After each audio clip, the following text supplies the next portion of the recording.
The dispute began at BHP's sheet and coil division, where union pickets banned contractors from taking day labour positions. When contractors crossed the picket line, unions called for a 24-hour stoppage involving 10,000 workers and forcing the shutdown of Australia's largest steelworks at Port Kembla. Yesterday, the battle flared again, with around 2,500 steelworkers meeting to respond to a letter circulated by the Sheet and Coil Division saying that any worker striking or banning contractors was liable to summary dismissal.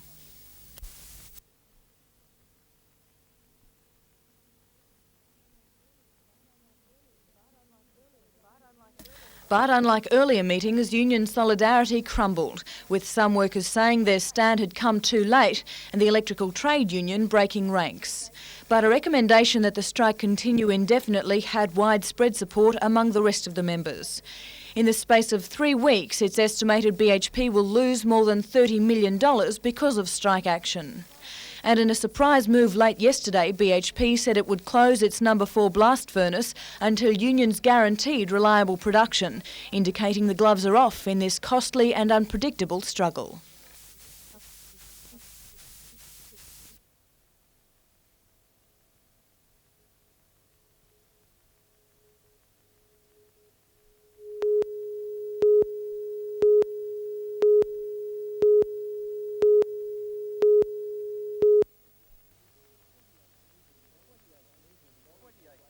$28 million were wagered on the Melbourne Cup through the TAB in New South Wales, $1.8 million in the Hunter.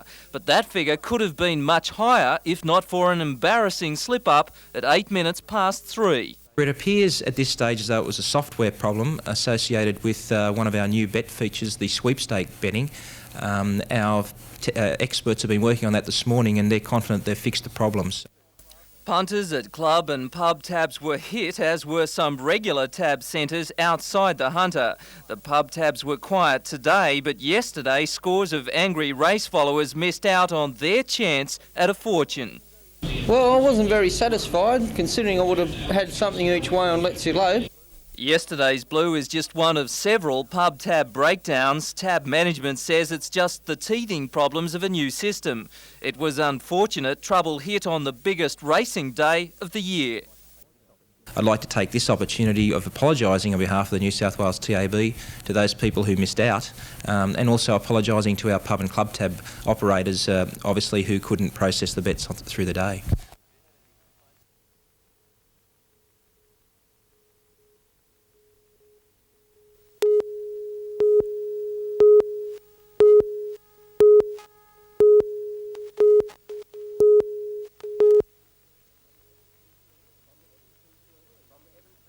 From Evanston, Illinois, and standing 6'3" on the old scale, Everett Stevens has had plenty of NBA experience. He's been with the Milwaukee Bucks and the Indiana Pacers, followed by an above-average stint in the CBA with Rockford Lightning, where he has averaged 18 points per game, 4 rebounds, and the important stat for a point guard, 6 assists per game.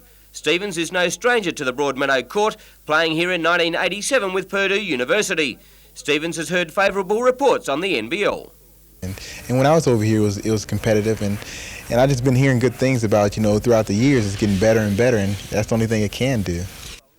His main role is to secure a contract with the Falcons for next season, and a 5-match trip to the Merloin Cup in Singapore will determine his fate. For the most part, being able to control the tempo of the game, as a point guard, and just show some leadership out there, that's just the position in which I'm going out for, and hopefully I can establish that. Coach Tom Weisman has big raps on Stevens, but hasn't ruled out excitement machine Troy Trevelyan from future plans. But a more pressing dilemma confronts the Falcons' mentor. Well, we were hoping to have Singapore as a basis for the 1992 squad. Unfortunately, it hasn't worked out that way. We weren't able to get the big man that we wanted to accompany us to Singapore, so we're waiting on that at the moment. Former Westside Sydney player Vince Kelly will join the Falcons in Singapore, while former Falcon Bill Jones can't make the tour because of business. But the man the Falcon staff are really chasing is Gold Coast giant Paul Kuiper, not only for Singapore, but for full time. If he is on that list Monday, then we're very interested in having a talk with him. Whether he'd be able to go to Singapore with us, we're not sure yet, but we would certainly like to talk to him.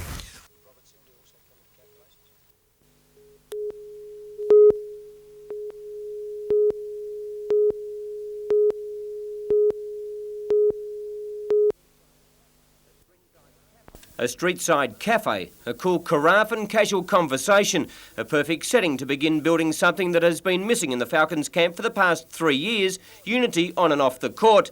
Joining those already confirmed signings, American point guard Everett Stevens, who will tour Singapore with the Falcons hoping to secure a contract. Former Sheffield Shield great Ashley Woodcock, the Falcons' new fitness conditioner, and Gold Coast giant Paul Kuiper, who made it quite obvious where he will be playing in '92. I've played for Tom Westman before, and I enjoyed that experience, and I'm looking forward to the next at least 2 years with him. I'd like to really bring the team here up into at least the top 6, help the team get into the top 6 and be recognised as one of the winning teams in the league. The 7-foot Man Mountain will give the Falcons a big Australian they have been chasing for ages, and will now allow coaches Weisman and Ankeny to chase a power American to fill the second import spot. You can't place enough emphasis on having a big Australian centre, and Paul's been on the weight program and he's really built himself up, and we're looking forward to having him in the middle bouncing a few people around.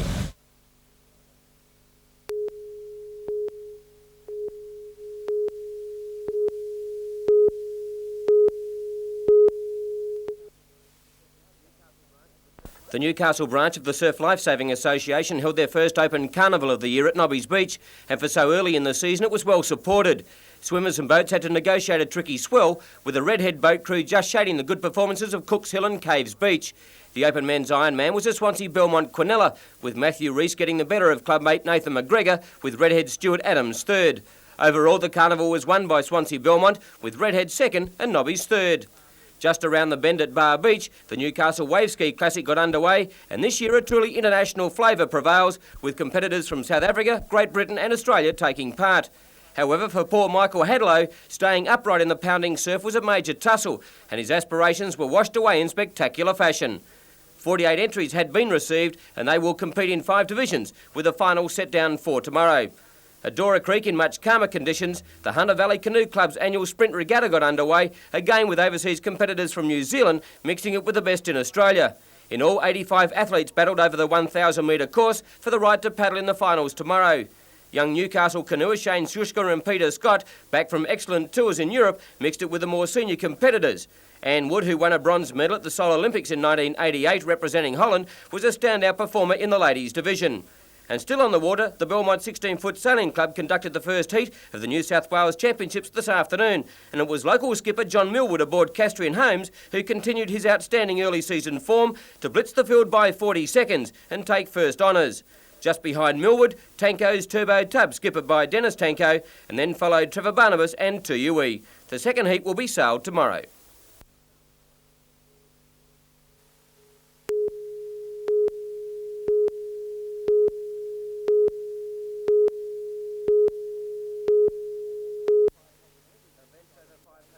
Events over 500 metres were decided today, with most interest in the men's K1. The start was even, but by the halfway mark, Australia's Steve Woods led narrowly from Seoul Olympic silver medalist Grant Davies and bronze medalist Paul Gilmore. As they powered for the line, Woods maintained his lead to score a good win from Gilmore, with Davies fading for third. Woods' wife Anne-Marie also graced the winner's podium, guiding her team to an easy win in the women's K4 race.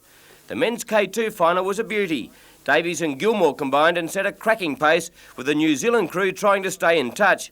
As they crossed the line, Davies and Gilmore were first, with Lee Barker and Adam Tate second, with local juniors Shane Shusker and Peter Scott staging a brilliant performance to finish third. At Bar Beach, the final day of the Newcastle Wave Ski Classic was battered by heavy conditions, with John Christensen and Pam Hartnell from Sydney taking out the open men's and women's divisions respectively. While those competitors were successful, spare a thought for poor Michael Hadlow, who found it difficult to stay upright in the pounding surf, let alone impress the judges. Well, just another one of those up and down sort of days. The New South Wales 16-foot skiff championship is still up for grabs after the first 2 heats sailed on Belmont Bay this weekend. John Millwood skippered Castrian Holmes to a first and a third to be on 3 3/4 points, and he shares the lead in the championship race with Sydney's Trevor Barnabas, who has also had a third and a first in today's race. Trailing them by only 1/4 point is former champion Dennis Tanko aboard Tanko's Turbo Tub. The series will be decided with 2 heats next weekend.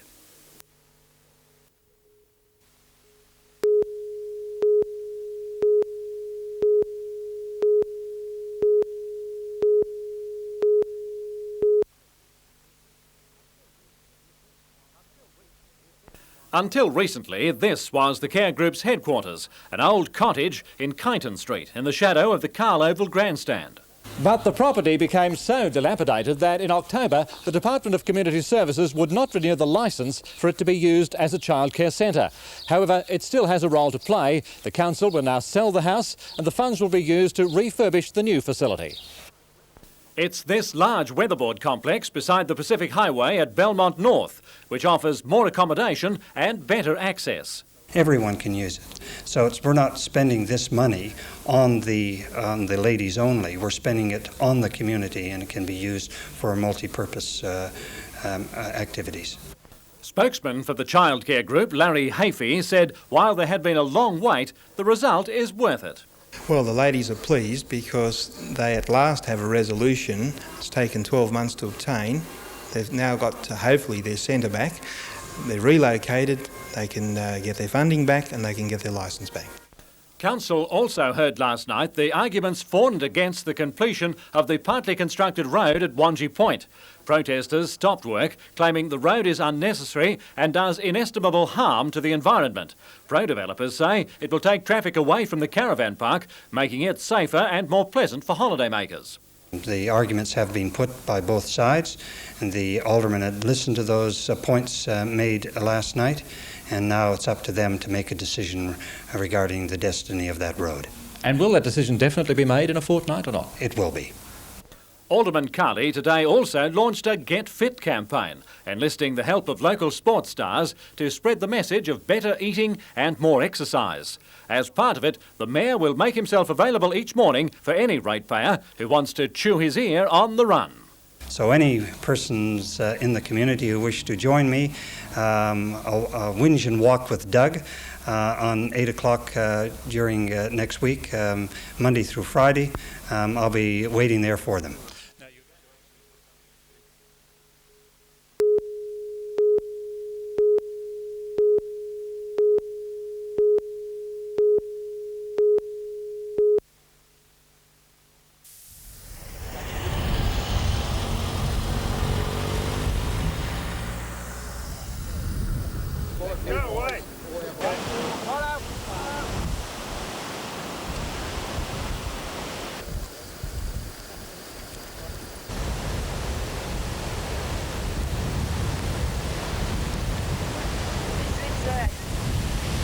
Serpentine pattern. It's supposed to come straight.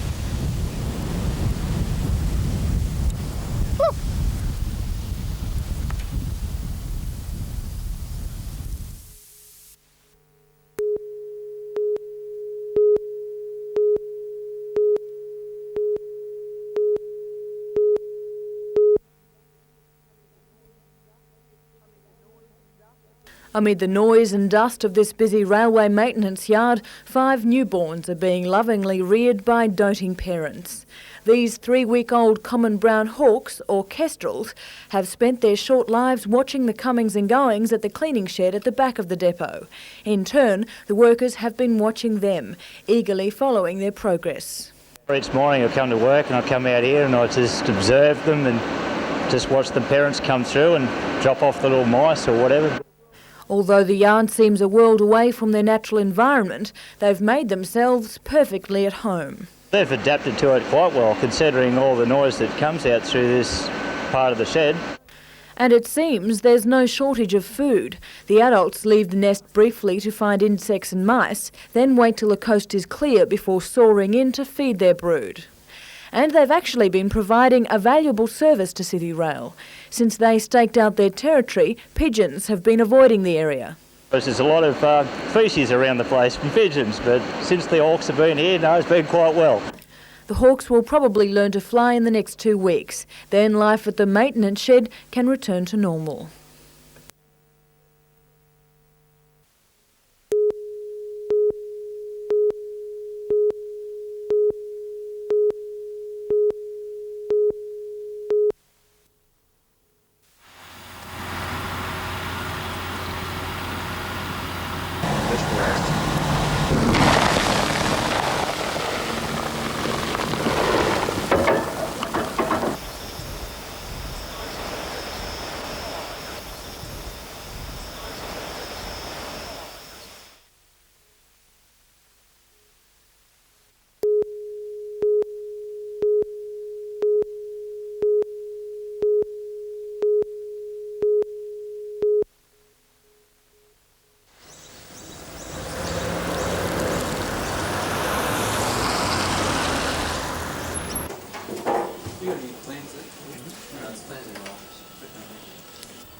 Before the earthquake and even after the earthquake, it was just flat out all the time with the motor vehicle accidents, drug overdoses and all that sort of thing, as well as your minor casualty area as well.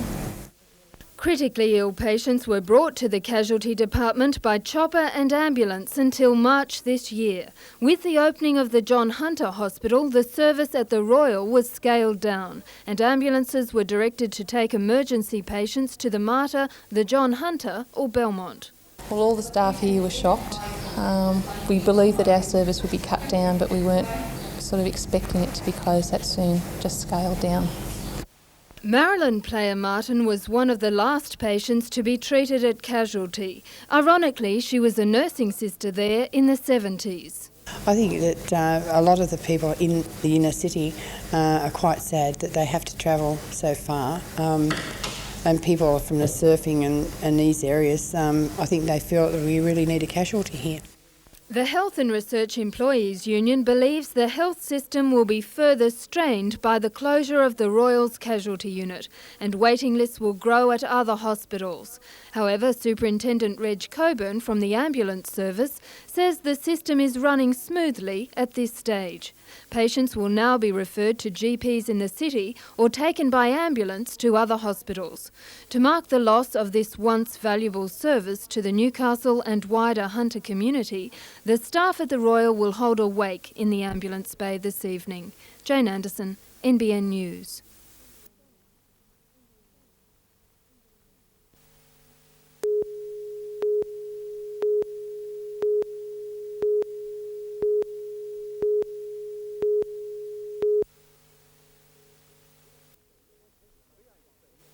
BHP had been a major sponsor for each of the 6 previous events, putting up more than $100,000 each time. Its withdrawal has rocked the organisers. Well, the back's up against the wall, that's for sure. We're trying to get the dollars and cents together for the contest. It's going to be very hard, and it's going to be up to the local business community and either a multinational company to come together, and hopefully we'll be able to get the sponsorships together. BHP itself says its decision to pull out this time was made for 2 main reasons. One is that we're in the middle of a massive cost reduction program here. We're trying to reduce our annual cost by $150 million. Everyone's department is being looked at. My department, the Public Affairs Department, had to be looked at too. Secondly, all sponsorships have a life. We've been involved in Surfest for 6 years and it just was the time that we had to get out. We don't do it with great pleasure, I can tell you, but it was time to move on to another thing.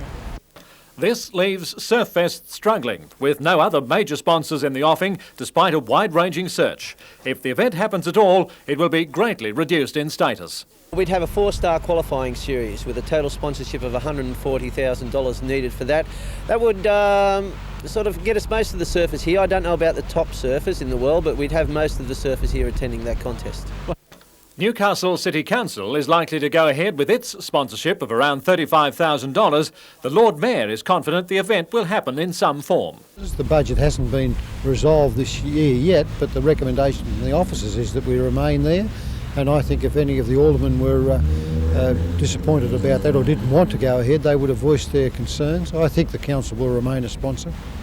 Coordinator Warren Smith says it's time for Novocastrians to put their weight behind Surfest for the continued benefit of the city. I don't think Newcastle really appreciates Surfest, I'm sorry to say. It's the only contest or only event we've ever had in Newcastle that's given us international acclaim for our beaches and for the city itself. It's got rid of the Steel City stigma we've had. It's brought people through here that used to drive up and down the coast and never even stop in and have a look at Newcastle. I think Surfest is a part of Newcastle and we need it. The city does need Surfest.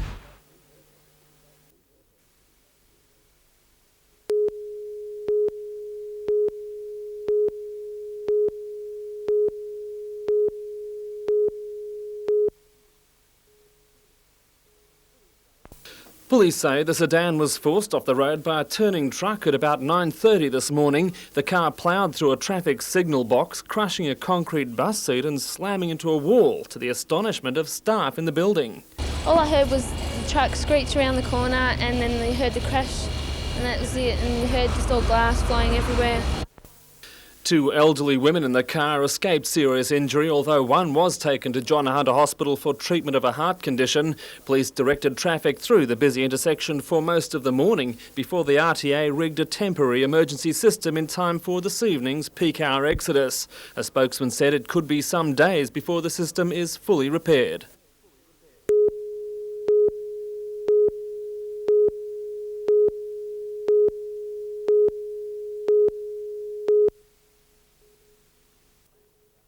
Plans for the aluminium fluoride plant were unveiled last December. In July of this year, a commission of inquiry was appointed to investigate the project. Now its findings have been released and the recommendation is that the plant should go ahead. When the government stepped in and took the decision away from the council, democratically elected council I might add, I think it was a fait accompli, if you like, that it was going to go ahead. When the commission was brought in, the Newcastle City Council was effectively stripped of its planning powers. Town Clerk Barry Lewis today said it was the only time such a situation had arisen during his 15 years in office. In June of this year, Council reaffirmed a resolution that no new industry which posed a real or potential pollution threat to Newcastle would be approved until a study into air pollution had been completed. Of course, that resolution will be effectively nullified if Planning Minister Robert Webster accepts the Commission's recommendation and approves the plant. The Minister and the Department of Planning are both currently reviewing the Commission's report. Bruce Mackenzie, NBN News.